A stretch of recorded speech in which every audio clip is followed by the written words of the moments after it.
नमस्कार, FM news देख रहे हैं आप। मैं हूं आपके साथ नेहा वालिया। संयुक्त राष्ट्र महासभा ने विश्व की शीर्ष मानवाधिकार संस्था से रूस को निलंबित कर दिया है। संयुक्त राष्ट्र मानवाधिकार परिषद से रूस को निलंबित करने के लिए अमेरिका ने प्रस्ताव पेश किया था। 193 सदस्यीय महासभा में प्रस्ताव के पक्ष में 93 मत पड़े, जबकि भारत समेत 58 देश वोटिंग से अनुपस्थित रहे। मानवाधिकार परिषद में रूसी संघ की सदस्यता के निलंबन अधिकार शीर्षक वाले प्रस्ताव के खिलाफ 24 मत पड़े थे। ऐसे में रूस के खिलाफ आसानी से प्रस्ताव पारित हो गया।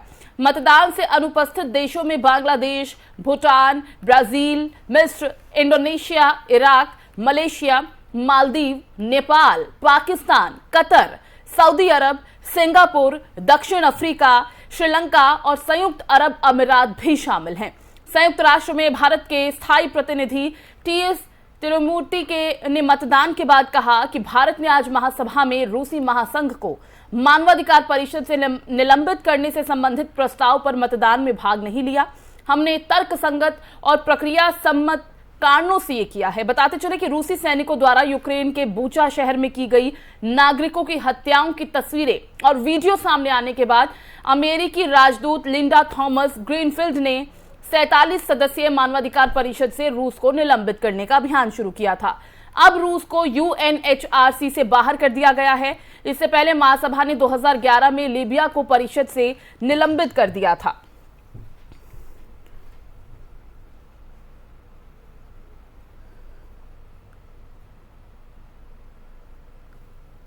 तो इसी पर ज्यादा बातचीत के लिए डिप्लोमेट दीपक वोरा जी हैं हमारे साथ। बहुत बहुत स्वागत वोरा जी आपका एफएम न्यूज में। मैं आभारी हूं कि आपने ये मौका दिया है अपने शानदार चैनल पे आपसे बातचीत करने का और आपसे सीखने का। वोरा साहब, आपसे हम पहला रिएक्शन इसी पर ही चाहेंगे। बूचा नरसंहार जिसकी हर कोई निंदा कर रहा है, उस पर रूस के खिलाफ संयुक्त राष्ट्र महासभा में वोटिंग से भारत भी दूर रहा है, दूरी बनाई है, और इस निलंबन को आप किस तरह से देखते हैं? जब आपके पास और कोई चीज नहीं होती करने के लिए तो फिर आप ढूंढते हैं कि किस तरह से और मैं उंगली दूं किसी की आंख में और किस तरह से उसको सताऊं। अब आप जानते हैं कि हर प्रकार के प्रतिबंध लगा दिए हैं।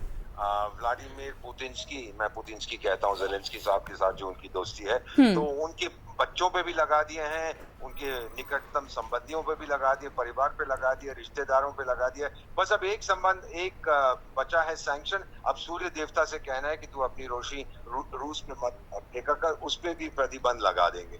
तो मुझे लगता है कि ये चीज जो इस समय चल रही है ये एक मजाक बन के रह गई है।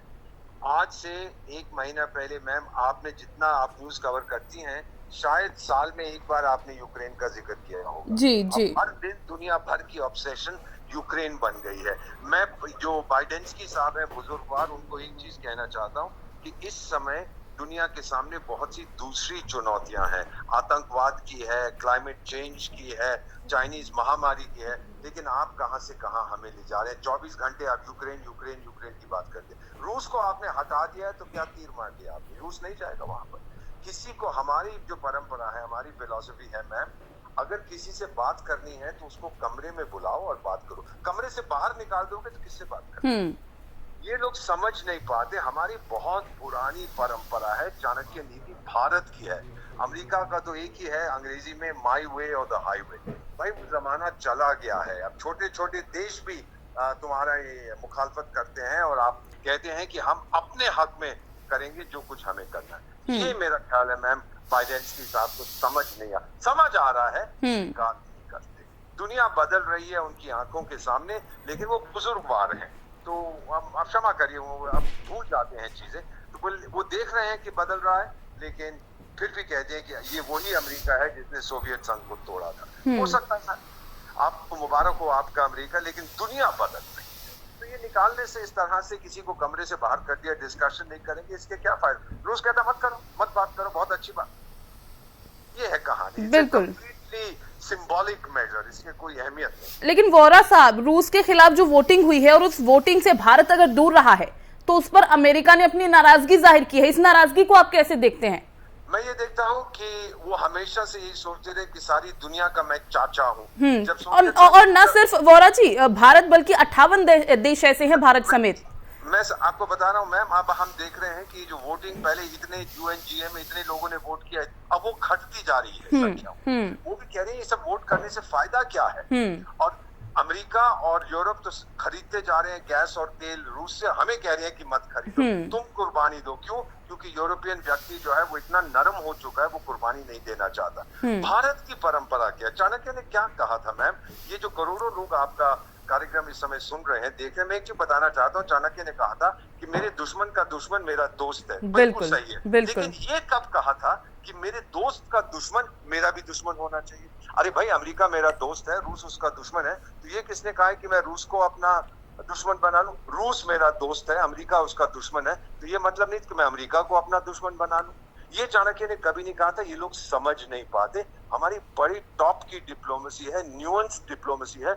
मैं तो 50 साल से जुड़ा हुआ हूँ। अफ्रीका के 3 देशों में वहां के प्रधानमंत्री का विशेष सलाहकार हूँ। तीनों के विदेश मंत्रियों ने मुझसे फोन पे बात की है कि we will take India side, हम वही करेंगे जो हमारे हित में होगा। और वो तीनों ने वोटिंग में एब्सटेन किया है। कब समझेगा ये अमेरिका मैम कि वो जमाना खत्म हो गया? 1991 में मेरे प्रोफेसर थे अमेरिका में, फ्रांसिस फुकुयामा, हार्वर्ड में, उन्होंने किताब लिखी थी द एंड ऑफ हिस्ट्री, की इतिहास खत्म हो गया, अब हमेशा के लिए अमेरिका जीत गया। और फिर एक अमेरिकन सेनेटर थे जो गुजर गए हैं, शुक्र है, उन्होंने कहा कि जब भारत में या पाकिस्तान में या चीन में या अफ्रीका में कोई भी आपातकालीन स्थिति होती है, उनकी सरकार इमरजेंसी नंबर घुमाती है तो वो वॉशिंगटन में बचता है। घमंड देखिए इन लोगों का।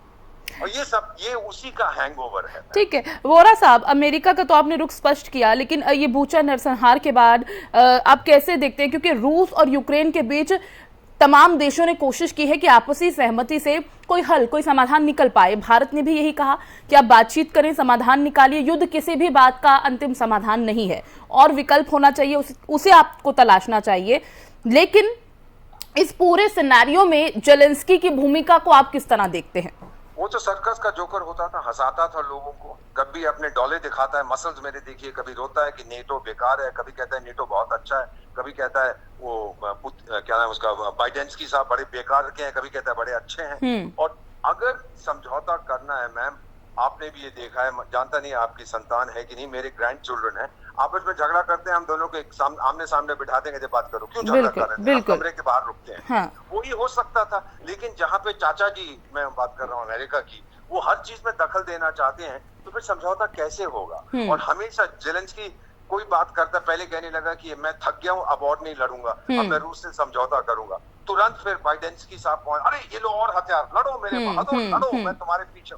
ये सब ये समझ, तो यानी वोरा साहब इस तरह से तो हल निकल ही नहीं पाएगा, क्योंकि जेलेंस्की, क्या आप ये मानते हैं कि जिस तरह से अभी पूरा माहौल है, 1 महीने से ज्यादा का समय हो चुका है, जेलेंस्की का बार बार वीडियोस शेयर करना अपने सोशल मीडिया से, या बार बार आकर ये बोलना कि हम यूं ही डटकर मुकाबला करते रहेंगे, हम पीछे नहीं हटेंगे, हम अंतिम सांस तक मुकाबला करेंगे, लेकिन इस वक्त यूक्रेन का जो हाल हो गया है, देश का जो हाल हो गया है, कई लाखों संख्या में लोगों को अपने देश को छोड़कर विस्थापित होना पड़ा है, ऐसे में कहीं ना कहीं इस पूरे देश का जो हाल हुआ है उसके जिम्मेदार जेलेंस्की भी हैं। पूरी तरह से उसके जिम्मेदार हैं। अगर आप तालाब में रहते हैं, मगरमच्छ से बैर मत करिएगा। उसने कहा था कि नेटो को नहीं आना है मेरे द्वार तक, आप मान जाते। नेटो में आने से तुमको क्या मिल गया है जो पहले आपके पास नहीं था? कौन सी सौगात दी थी? कितने करोड़ टन सोना मिल गया आपको? ये समझना चाहिए कि एक पीछे ऑब्सेसिव कंपल्सिव डिसऑर्डर, जी मैं तो नेटो में जाके रहूंगा, उसके बाद कहते हैं जी नेटो में जाने की जरूरत नहीं है, फिर कहता है नेटो बड़ी अच्छी चीज है, फिर कहता है नेटो नपुंसक है। वो स्टेबल नहीं है। पुतिन साहब जो है, मैं मिला हुआ उनसे, वो बड़े शातिर खिलाड़ी हैं शतरंज।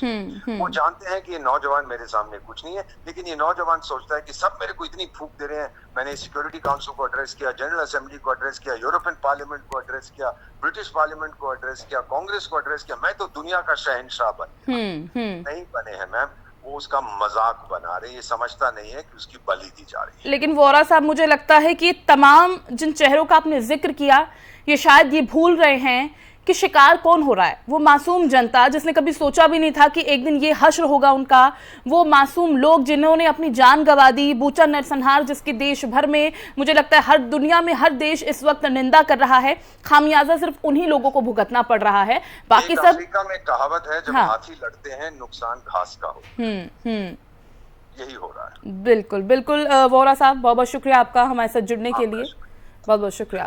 तो आपको बता दें कि यूक्रेन में बूचा नरसंहार को लेकर रूस के खिलाफ 93 देशों ने वोट किया। वहीं भारत समेत 58 देशों ने रूस के खिलाफ संयुक्त राष्ट्र में वोटिंग में हिस्सा नहीं लिया है। और इसी बीच संयुक्त राष्ट्र में रूस के खिलाफ जो वोटिंग हुई, उस वोटिंग से दूर रहने पर भारत के फैसले से अमेरिका नाराज है। एक अमेरिकी कांग्रेसी ने गुरुवार को कहा कि वो यूक्रेन पर रूस के आक्रमण पर संयुक्त राष्ट्र में मतदान से दूर रहने के भारत के फैसले से निराश हैं।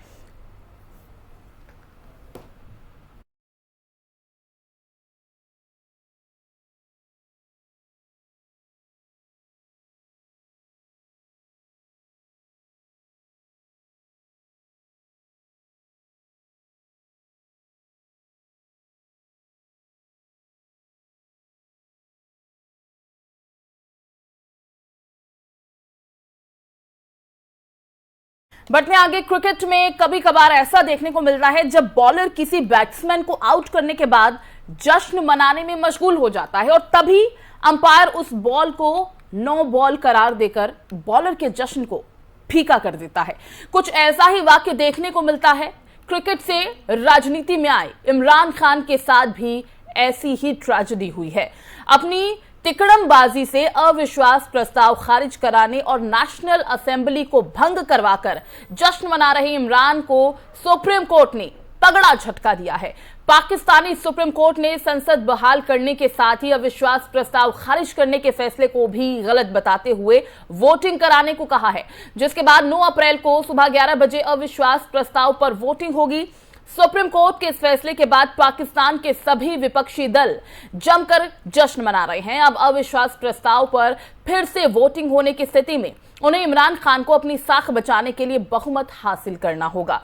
सुप्रीम कोर्ट के इस फैसले के बाद पाकिस्तान मुस्लिम लीग एन के अध्यक्ष और पार्टी की तरफ से पीएम के उम्मीदवार शहबाज शरीफ ने कहा कि इमरान खान सरकार ने अविश्वास प्रस्ताव पर वोटिंग को न सिर्फ खारिज करवा दिया था बल्कि संसद में भी भंग करवा दिया था। लेकिन कोर्ट के फैसले के बाद अब इमरान को वोटिंग का सामना करना होगा, बहुमत हासिल करना होगा। 9 अप्रैल को अविश्वास प्रस्ताव पर वोटिंग होगी और इमरान खान को कह सकते हैं कि पाकिस्तानी सुप्रीम कोर्ट से तगड़ा झटका लगा है।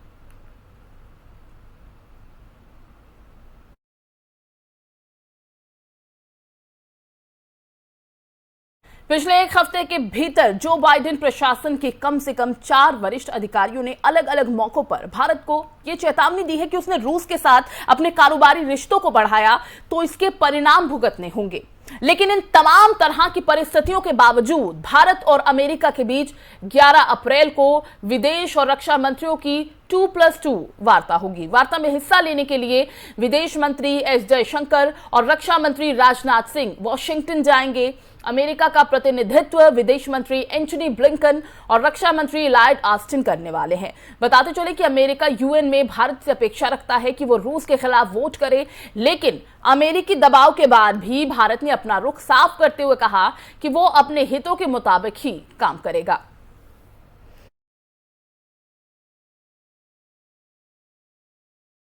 उधर मुख्यमंत्री योगी आदित्यनाथ आज 3 दिवसीय गोरखपुर दौरे पर जाएंगे। गोरखनाथ मंदिर में हुई घटना के बाद बढ़ाई गई सुरक्षा का जायजा भी इस दौरान सीएम योगी आदित्यनाथ लेंगे। वहीं नवरात्रि के 9वीं के दिन वो कन्या पूजन करेंगे।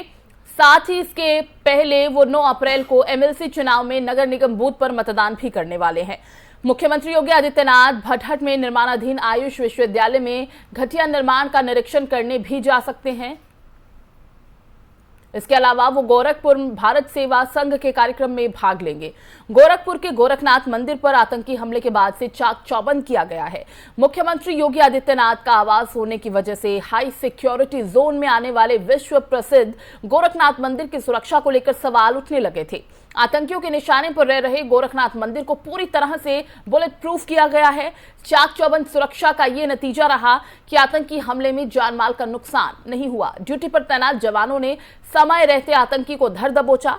गोरखनाथ मंदिर में हमले के बाद पुलिस आरोपी मुर्तजा अब्बासी का अब साइकोलॉजिकल टेस्ट करवा सकती है।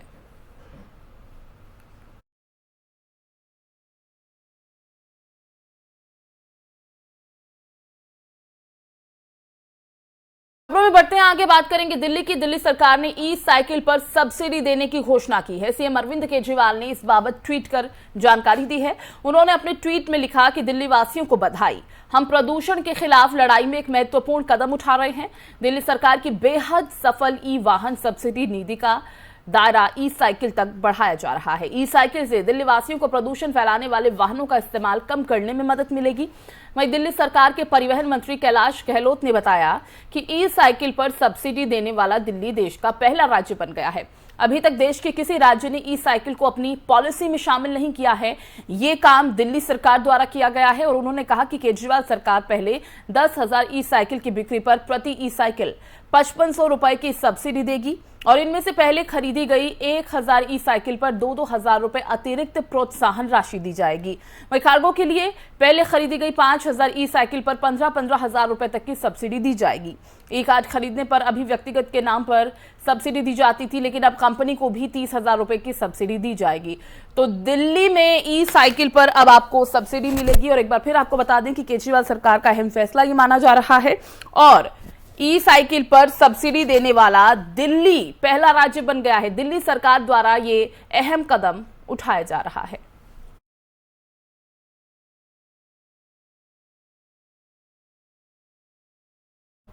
और वहीं चारा घोटाला में सजायाफ्ता बिहार के पूर्व मुख्यमंत्री राजद प्रमुख लालू प्रसाद यादव की जमानत याचिका पर आज सुनवाई होगी।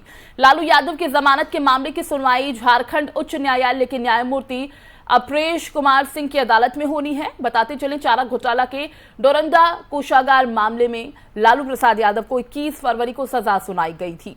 ये भी आपको बताते चले कि बिहार के पूर्व मुख्यमंत्री लालू यादव ने सीबीआई अदालत के आदेश के खिलाफ झारखंड उच्च न्यायालय में 24 फरवरी को अपील दाखिल की थी। अपनी अपील के साथ ही लालू यादव ने जमानत के लिए भी आवेदन दिया था, जिस पर 4 मार्च को सुनवाई हुई थी, लेकिन अदालत ने याचिका में त्रुटियों को दुरुस्त करने का निर्देश देते हुए इसकी सुनवाई 11 मार्च को निर्धारित की थी। हालांकि जमानत याचिका पर 11 मार्च को भी सुनवाई नहीं हो सकी थी, क्योंकि उक्त तारीख पर अदालत ने इस मामले में सीबीआई अदालत से रिकॉर्ड मांगने का निर्देश दिया था। लालू प्रसाद यादव की जमानत याचिका में बढ़ती उम्र और 17 तरह की बीमारियां होने का हवाला दिया। साथ ही ये भी कहा गया कि उन्होंने इस मामले में सजा की आधी अवधि जेल में पहले ही पूरी कर ली है। इस आधार पर उन्हें जमानत की सुविधा मिलनी चाहिए। और इससे पहले 22 मार्च को चारा घोटाले में यहां सजा भुगत रहे राजद प्रमुख लालू यादव को किडनी में बढ़ते संक्रमण को देखते हुए रिम्स के मेडिकल बोर्ड की सलाह पर विशेष विमान से उनकी बेटी मीसा भारती अपने साथ दिल्ली स्थित एम्स ले गई थी।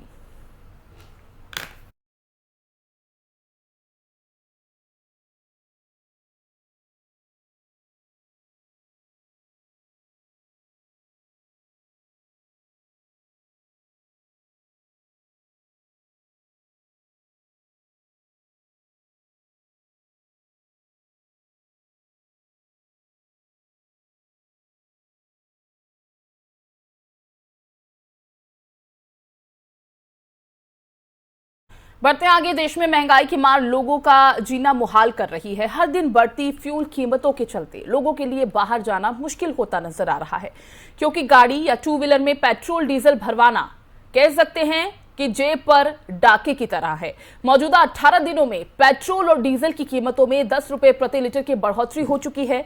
ये 10% से ज्यादा का इजाफा है और सरकारी तेल कंपनियों की तरफ से आज पेट्रोल डीजल की कीमतों में कोई बदलाव नहीं किया गया है। और ये लगातार दूसरा दिन है जब पेट्रोल डीजल के दाम में किसी भी तरह की कोई भी बढ़ोतरी नहीं की गई है। हालांकि आज का दिन मिलाकर देखें तो 17 दिनों में 14 बार पेट्रोल डीजल के जो रेट हैं वो बढ़ाए जा चुके हैं। 24 मार्च, 1 अप्रैल, 7 अप्रैल और आज यानी 8 अप्रैल को पेट्रोल डीजल के रेट में बदलाव नहीं किया गया है। दिल्ली में पेट्रोल की कीमत अब 105 रुपए 41 पैसे प्रति लीटर है।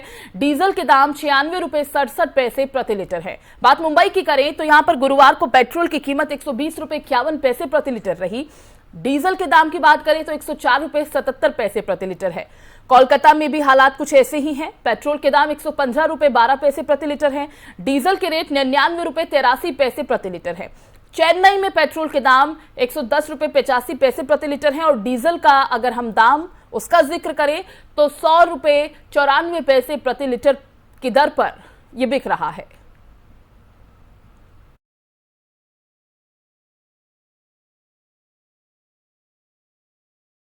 और लखनऊ सुपर जायंट्स ने दिल्ली कैपिटल्स को रोमांचक मुकाबले में 6 विकेट से हराकर लगातार तीसरी जीत दर्ज की है। केएल राहुल की अगुवाई वाली लखनऊ की टीम जीत के साथ अंक तालिका में दूसरे नंबर पर पहुंच गई है और पहले बल्लेबाजी करते हुए दिल्ली की टीम ने 20 ओवर में 3 विकेट पर 149 रनों का लक्ष्य दिया। दिल्ली की तरफ से पृथ्वी शॉ ने 34 गेंदों पर 61 रनों की पारी खेली। लखनऊ की टीम ने डी कॉक के 52 गेंदों में 80 रनों की पारी बदौलत 19 ओवर में 4 विकेट खोकर जीत हासिल कर ली। लखनऊ सुपर जायंट्स की ये 4 मैचों में तीसरी जीत रही।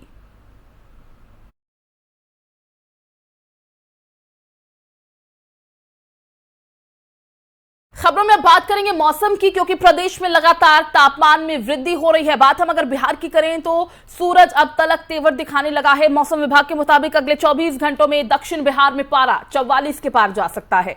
अगले 2 दिनों तक दक्षिण बिहार के बक्सर, कैमूर, रोहतास, औरंगाबाद, गया, नवादा और शेखपुरा में लू चलने का पूर्वानुमान है। इसे लेकर मौसम विभाग ने येलो अलर्ट जारी किया है। प्रदेश में कहीं पछुआ तो कहीं पूर्वा हवा का असर है। यही वजह है कि मौसम में बदलाव देखने को मिल रहा है। प्रदेश के आधे भाग में पूर्वा तो आधे में पछुआ का प्रभाव बना हुआ है। उत्तरी भाग की बात करें तो यहां पूर्वा और दक्षिण भाग में पछुआ के कारण तापमान में अंतर दिख रहा है। उत्तरी भाग में पूर्वा की गति 6 से 8 किलोमीटर तो दक्षिणी भाग में पछुआ की गति 8 से 10 किलोमीटर प्रति घंटा है। प्रदेश में अगले 5 दिनों तक मौसम शुष्क बना रहेगा। जिन जिलों में लू चलने की संभावना है वहां के लिए मौसम विभाग की तरफ से येलो अलर्ट जारी किया गया है। लोगों को सलाह दी गई है कि दोपहर के समय में बहुत जरूरी नहीं है तो आप घरों से बाहर न निकले। प्रदेश के दक्षिण भाग में गर्म और शुष्क हवा के प्रवाह से बीते 2 दिनों से लू की स्थिति बनी हुई है।